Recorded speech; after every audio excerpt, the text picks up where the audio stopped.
Trump's repeated references to grand acts of naming and ownership further reinforced perceptions of inward focus.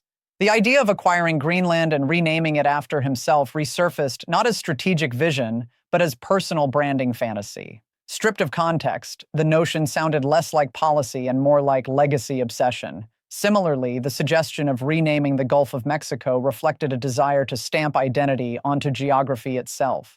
Such ideas, while once treated as provocative exaggerations, now appeared disconnected from reality. The lack of follow-through or explanation made them symbolic rather than substantive.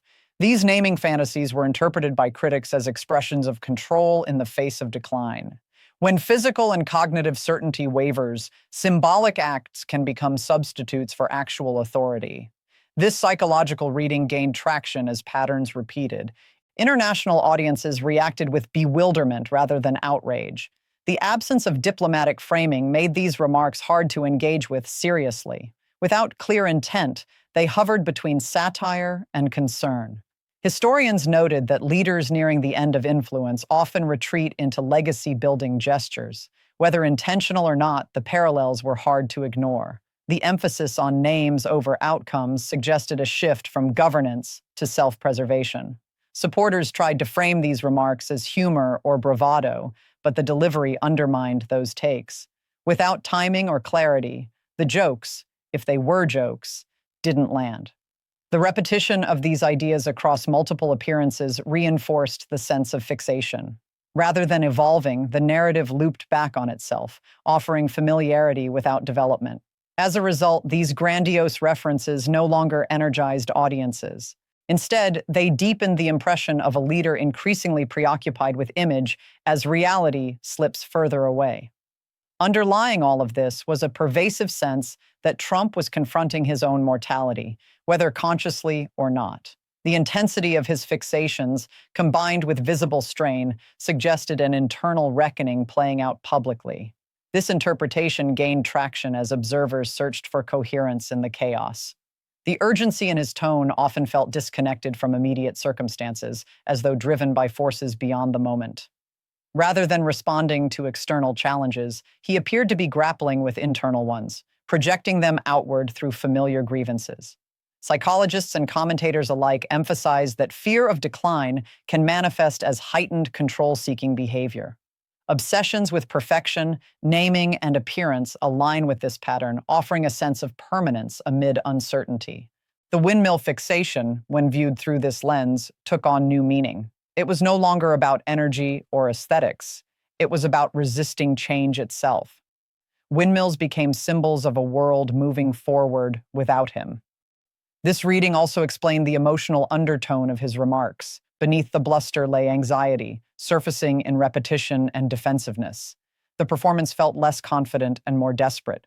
Audiences sensed this shift instinctively. Even without articulating it, many reacted with discomfort rather than anger. The spectacle was unsettling because it felt personal, not political.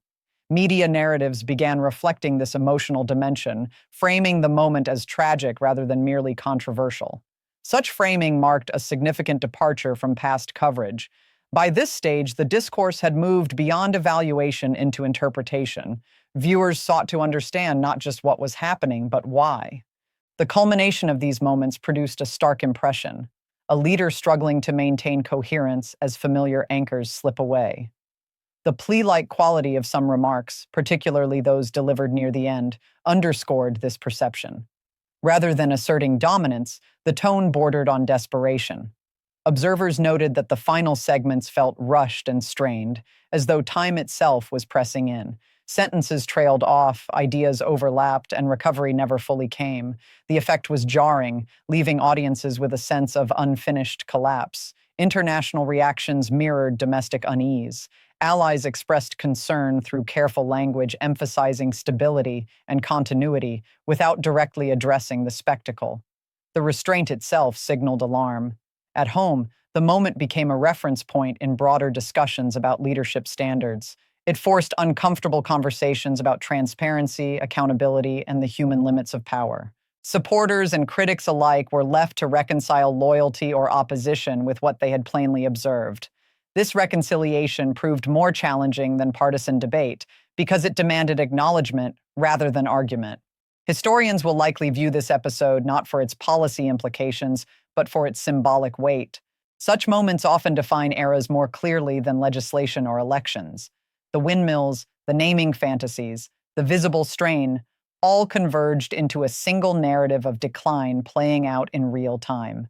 Whether acknowledged or denied, the image lingered.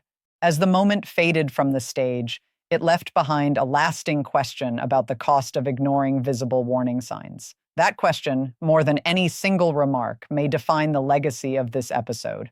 The relationship between Donald Trump and his most devoted supporters has increasingly taken on the shape of a one-sided deal built on repetition rather than results. For years, they've been promised that accountability is just around the corner, that long-standing political enemies will finally face consequences, that dramatic reveals are coming. Yet time keeps passing without delivery, exposing a widening gap between talk and reality. The persistence of belief, despite constant disappointment, has become one of the most striking features of this dynamic. Over and over, Trump has invoked the idea of looming justice, insisting that investigations, indictments, and reckoning are inevitable. These claims come with urgency, like action is about to drop, yet they recycle the same language used years earlier. The repetition has created a perpetual state of anticipation that never resolves, keeping supporters emotionally invested while outcomes stay unchanged. What makes this pattern so powerful isn't credibility, it's emotional appeal. By promising that vindication is always about to arrive, Trump keeps a sense of grievance and hope going simultaneously. Supporters are encouraged to believe that patience, not evidence, is the only missing ingredient. This framing transforms inaction into a test of loyalty rather than a failure of leadership. As years pass, the lack of tangible results becomes harder to ignore. Claims that once felt explosive now sound routine, stripped of novelty and force. Yet the cycle continues, fueled by the same phrases and the same targets. The absence of progress gets reframed not as proof of deception, but as confirmation of how powerful the supposed enemies must be. This mechanism allows accountability to be endlessly deferred. Every unmet promise is replaced with a new countdown, resetting expectations without ever closing the loop. The result is a political narrative that exists in permanent anticipation, immune to verification or closure. Observers note that this approach doesn't rely on persuasion in the traditional sense. It relies on emotional reinforcement, rewarding belief itself rather than outcomes. As long as supporters stay engaged, the promise can remain unfulfilled. The cost of this dynamic isn't just political frustration, it's erosion of trust in reality itself. When predictions repeatedly fail without consequence, the boundary between truth and assertion weakens. What remains is loyalty untethered from evidence. By this stage, the pattern is unmistakable. The promises aren't delayed because of obstacles. They're delayed because delay is the strategy. Perpetual anticipation has become the product being sold. The fixation on past elections and imagined future prosecutions has increasingly crowded out forward-looking leadership. Rather than addressing present challenges, Trump returns again and again to grievances rooted years in the past. This backward focus gives the impression of a figure unable to move beyond perceived defeat, endlessly replaying old battles looking for an alternate ending. Claims about election fraud have been recycled so frequently that they now function as reflex rather than argument. They appear regardless of context, disconnected from new evidence or developments. The familiarity of the language suggests compulsion rather than strategy. Supporters are encouraged to view time itself as proof that justice is being delayed, not denied. Each passing year becomes further confirmation that something massive must be happening behind the scenes. This logic inverts accountability, transforming failure into supposed validation. The emotional payoff is clear. Belief offers comfort, absolving supporters from confronting uncomfortable realities. Accepting that nothing is coming would require acknowledging that years of faith were misplaced. For many, that acknowledgement is more painful than continued belief. This dynamic also serves Trump personally. By keeping attention fixed on alleged future victories, he avoids confronting present losses or shortcomings. The narrative never reaches a conclusion because a conclusion would require reckoning. Political analysts note that leaders confident in their record rarely rely so heavily on hypothetical outcomes. They point to achievements rather than predictions. The imbalance here speaks volumes about where the center of gravity lies. As the fixation deepens, the language grows more repetitive and less precise. Specifics fade, replaced by vague assurances. The lack of detail becomes a feature, allowing belief to fill in the gaps.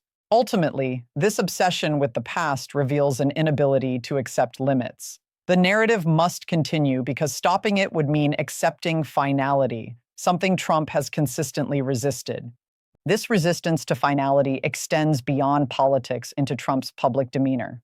Increasingly, his appearances suggest strain, as though he's carrying the weight of unresolved defeat into every statement. The repetition of old claims feels less like confidence and more like compulsion. Observers have noted changes in delivery that amplify this impression.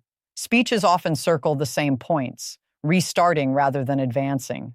The energy once associated with dominance has given way to tension, as if each assertion must be forced back into place. The inability to let go of perceived enemies points to a deeper struggle. Rather than processing loss, Trump appears trapped in it, replaying narratives in search of validation that never arrives. This loop is emotionally exhausting, both for the speaker and the audience. Psychologically, fixation on unresolved conflict is often associated with fear of diminishment. When identity is built on winning, loss becomes existential rather than situational. Every reminder threatens the self-image that's been carefully constructed. This context reframes the endless promises. They're not merely political tools, they're coping mechanisms. Each future indictment becomes a way to postpone acknowledging defeat. Supporters are drawn into this coping strategy, asked to share the burden of belief. Their faith becomes proof that the story is still alive, even as evidence remains absent. Critics argue that this dynamic is unhealthy for democratic discourse. It replaces debate with fantasy and accountability with anticipation. The system becomes oriented around emotion rather than outcome. As this pattern intensifies, it leaves less room for adaptation or growth. The narrative must stay frozen in expectation because movement forward would require acceptance of what has already happened. Trump has often spoken about his fear of being remembered as a failure, revealing an acute awareness of historical judgment. Comparisons to figures associated with economic collapse have visibly unsettled him, suggesting legacy weighs heavily on his mind. This anxiety appears to shape both his rhetoric and his obsessions. Rather than confronting present economic indicators directly, he deflects attention toward imagined victories over rivals. The focus shifts from measurable outcomes to symbolic triumphs. Narrative replaces reality, yet reality continues to assert itself. Job losses accumulate, manufacturing declines register, and economic metrics move independently of rhetoric. These facts stand in quiet contrast to promises of dominance and control. The refusal to engage honestly with these numbers reinforces the perception of avoidance. Addressing them would require acknowledging limits, something Trump has consistently resisted. Instead, blame is projected outward or deferred into the future. This approach may temporarily protect ego, but it does little to address consequences. Economic pain doesn't disappear because attention is redirected. For those affected, promises of future vindication offer little relief. The dissonance between rhetoric and reality grows more pronounced with time. Supporters are asked to focus on imagined victories while tangible losses mount. The gap becomes increasingly difficult to bridge. Analysts warn that such dissonance erodes credibility, not just of the speaker, but of institutions themselves. When facts are consistently subordinated to narrative, trust fractures. In this light, the fixation on future prosecutions appears less like strategy and more like escape. It offers a way to talk around failure rather than through it. The theme underlying all of these patterns is fear of being beaten, not merely politically, but existentially. Trump's rhetoric suggests a man unwilling to accept limits, aging, or decline. The refusal to concede any ground reflects a deeper struggle with mortality and relevance. This struggle manifests in grand claims, repeated grievances, and relentless focus on enemies. Each assertion becomes a declaration that he is still powerful, still feared, still central. The volume increases as certainty diminishes. Public appearances increasingly carry the tone of defiance rather than confidence. Instead of projecting control, they project resistance, as though holding back an inevitable reckoning. The emotional shift is subtle but unmistakable. For observers, this transformation is unsettling. Leadership traditionally reassures by demonstrating stability and clarity. Here, reassurance is replaced by insistence, which feels brittle rather than solid. Supporters are asked to share this insistence, to believe not because evidence demands it, but because doubt is framed as betrayal. The cost of disbelief becomes social rather than factual. Over time, this dynamic narrows the space for honest assessment. Any acknowledgement of decline threatens the entire narrative. As a result, denial becomes necessary for continuity. Critics argue that this is where personal psychology intersects dangerously with public power. When fear of loss drives decision-making, outcomes become distorted. The spectacle thus shifts from governance to struggle, with the audience witnessing not strategy, but resistance to acceptance. As the pattern continues, the consequences become clearer. Endless promises without delivery exhaust credibility, while fixation on the past prevents engagement with the present. The result is a political performance increasingly detached from measurable reality. Supporters are left in a state of permanent anticipation, waiting for events that never arrive. Each delay requires renewed belief, deepening emotional investment while yielding no results. The cycle feeds itself. Meanwhile, tangible outcomes, job losses, economic shifts, continue independently of rhetoric. These realities don't pause for narrative convenience. They accumulate quietly, demanding attention whether it's given or not. The contrast between promised dominance and experienced decline defines this moment. Words grow louder as control slips further away. The imbalance becomes the story itself. For critics, the challenge is cutting through the noise without amplifying it. Pointing out failure risks reinforcing grievance. Yet silence allows the cycle to continue unchallenged. Historically, such moments mark turning points, where narrative can no longer fully mask reality. The question isn't whether the reckoning comes, but how long it's deferred. What remains undeniable is that repetition has replaced resolution. The future is endlessly invoked to avoid confronting the present. In the end, the promises function less as predictions and more as shields, protecting the image of a man who refuses to be seen as beaten, even as evidence mounts around him. From the very beginning, Donald Trump's speech unfolds like a performance trapped between desperation and arrogance, revealing a leader who can't decide whether he wants admiration or domination. He opens by practically begging for Greenland as though it were a personal desire rather than a geopolitical consideration, framing the issue in emotional language that sounds less like diplomacy and more like a man seeking validation. In those early moments, Trump presents himself as vulnerable, almost pleading for affection from a nation he barely understands, insisting that he alone needs Greenland and that only through him can it find importance. Almost immediately, that vulnerability transforms into contempt as Trump flips his tone and starts dismissing the very people he claimed to want partnership with. He declares indifference, insisting he never cared, that he doesn't even want to be there, and that Greenland itself is worthless. This violent emotional shift exposes deep instability, suggesting Trump is reacting not to policy realities, but to wounded pride, trying to mask rejection with hostility. The audience is left watching a man argue with himself, swinging between craving approval and pretending superiority. As insults replace arguments, Trump strips away any remaining sense of diplomacy, reducing international relations to playground taunts.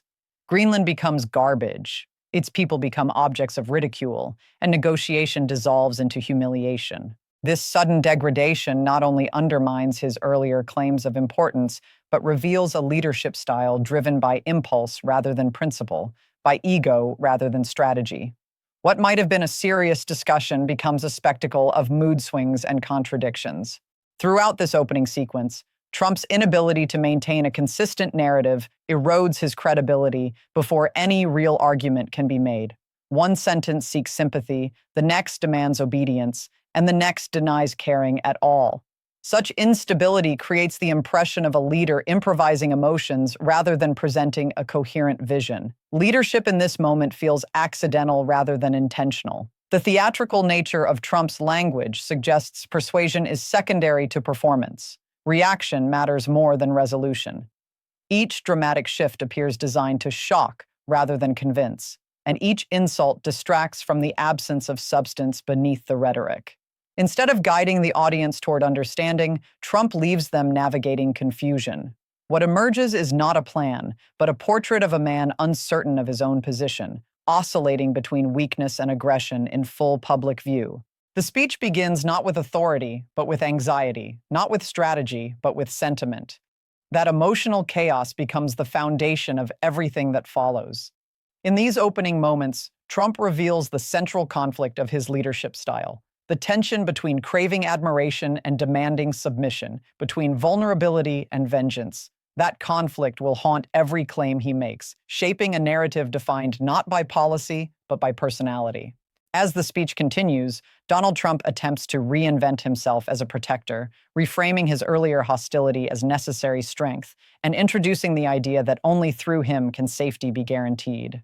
He presents coercion as compassion, suggesting that pressure and dominance are acts of defense rather than intimidation.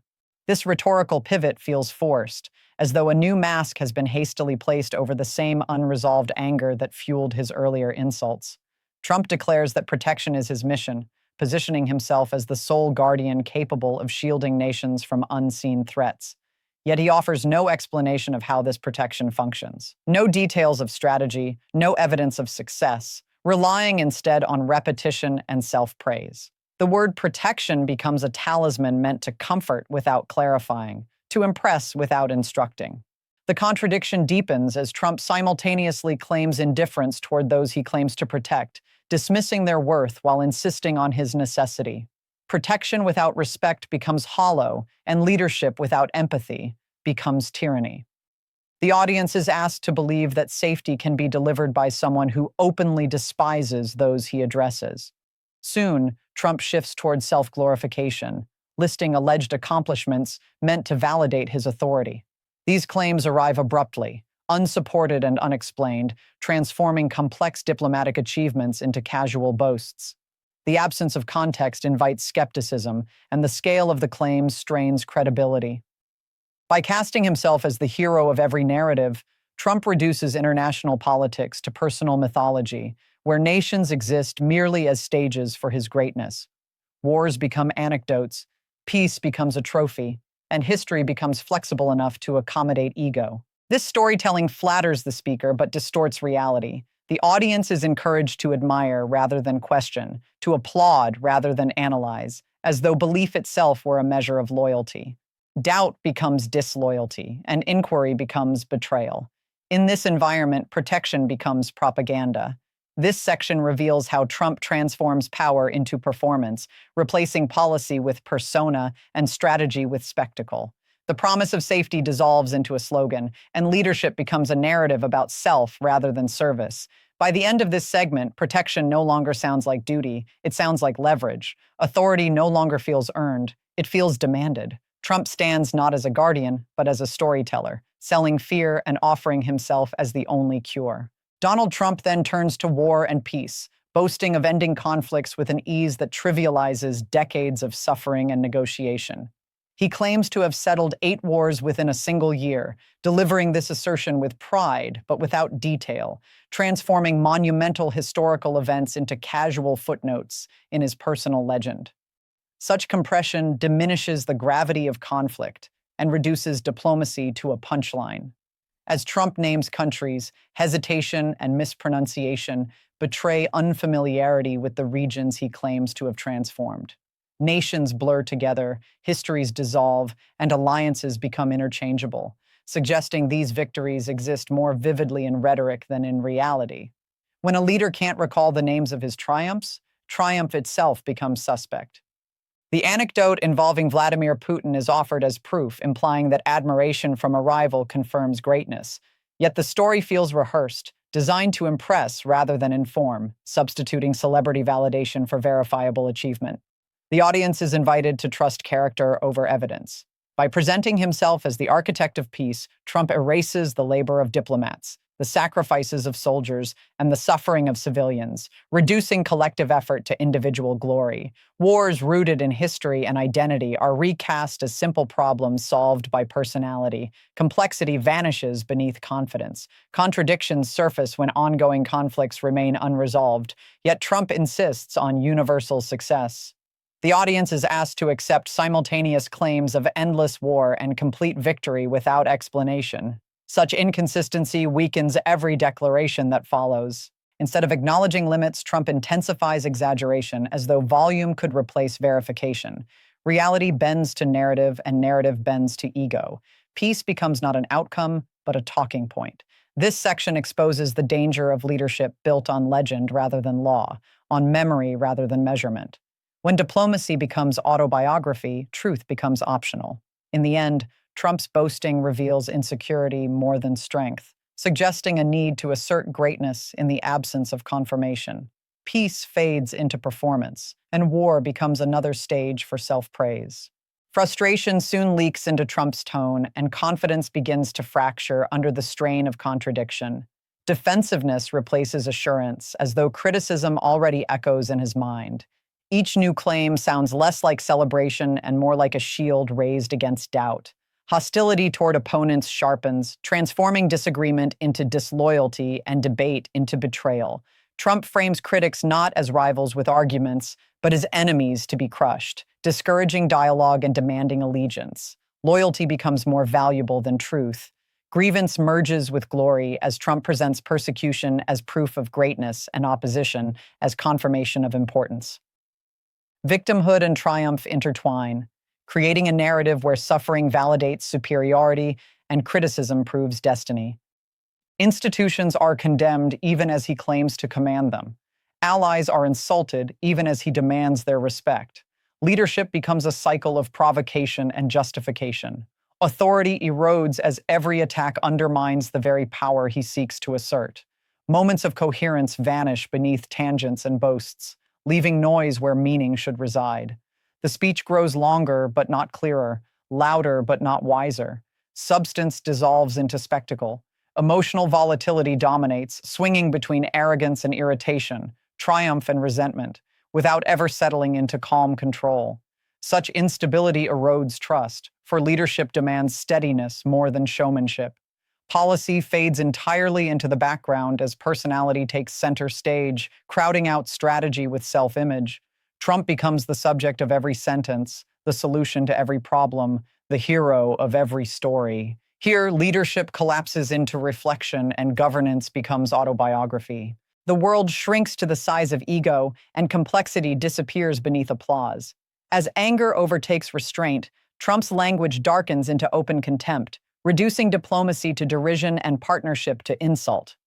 Entire nations are dismissed, peoples degraded, and relationships poisoned in the name of dominance.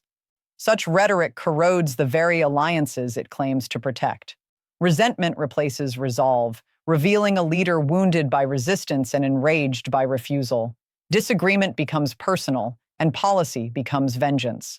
Leadership turns into a battlefield of pride. Credibility fractures as cruelty contradicts compassion and spite undermines strength. Protection sounds like punishment. Authority resembles hostility. Command becomes conflict. Trump appears less a guardian than a combatant. Persuasion disappears, replaced by domination. Volume substitutes for reasoning, and repetition replaces evidence. Loyalty is demanded, not earned, and belief becomes mandatory. Contradictions multiply, and the narrative splinters into grievances stitched together by momentum rather than coherence. Each fragment weakens the whole.